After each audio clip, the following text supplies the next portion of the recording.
ఆలోచించకుండా కార్తీక్ గారు ఉన్నారని నేను వచ్చేసాను. అంటే అంత హ్యూజ్ లవ్ ఆయన తెలుగు ఆడియన్స్ నుంచి గెయిన్ చేశారు.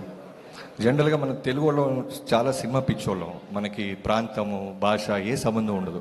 పిచ్చి పిచ్చిగా ప్రేమించడం తప్ప మనకేం తెలియదు. అలా ప్రేమించిన దాంట్లో చాలామందిని మన థియేటర్ దగ్గర దాకా ప్రేమిస్తాం. బట్ కార్తీక్ గారు, సూర్య గారు థియేటర్ నుంచి మన ఇంటికి వచ్చేసారు. మన బైకుల మీద, మన ఆటోల్లో, మన బస్సుల్లో. సో మన ఫ్యామిలీలో పార్ట్ అయిపోయారు వాళ్ళు. సో మీరు సూర్య గారు తెలుగు తమిళ అంటే ఖచ్చితంగా మీ తెలుగునే చెప్తాం. మాకు వేరే ఏ తెలీదు. అంత ఇష్టపడతాను సార్ మిమ్మల్ని. మీ యాక్టింగే కాదు, I admire your selection of scripts sir. First నుంచి మీ ఫస్ట్ డెబ్యూ పరుతువేరు దగ్గర నుంచి. అంటే నాకు ఎప్పుడు రవితేజ గారు ఒక మాట చెప్తుంటారు, ఏంటి సార్ ఇవాళ రైస్ తినట్లేదు, మీరు చపాతి, ఓ రోజు ఏమో ఓన్లీ పన్నీర్ తింటున్నారంటే బాడీని మనం కన్ఫ్యూజ్ చేయాలి బాబీ.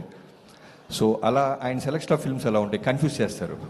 ఒకసారి మే అలగన్ అని చేస్తారు, ఒకసారి కాశ్మోరా అని చేస్తారు, ఒకసారి జపాన్ అని చేస్తారు, ఒకసారి ఖైదీ అని చేస్తారు. ఏ సినిమాకి నెక్స్ట్ సినిమాకి సంబంధం ఉండదు. సో అంత బ్రిలియంట్గా సినిమాని సెలెక్ట్ చేస్తూ ఆయన యాక్ట్ చేయటం నిజంగా చాలా చాలా గ్రేట్ కార్తీక్ గారు.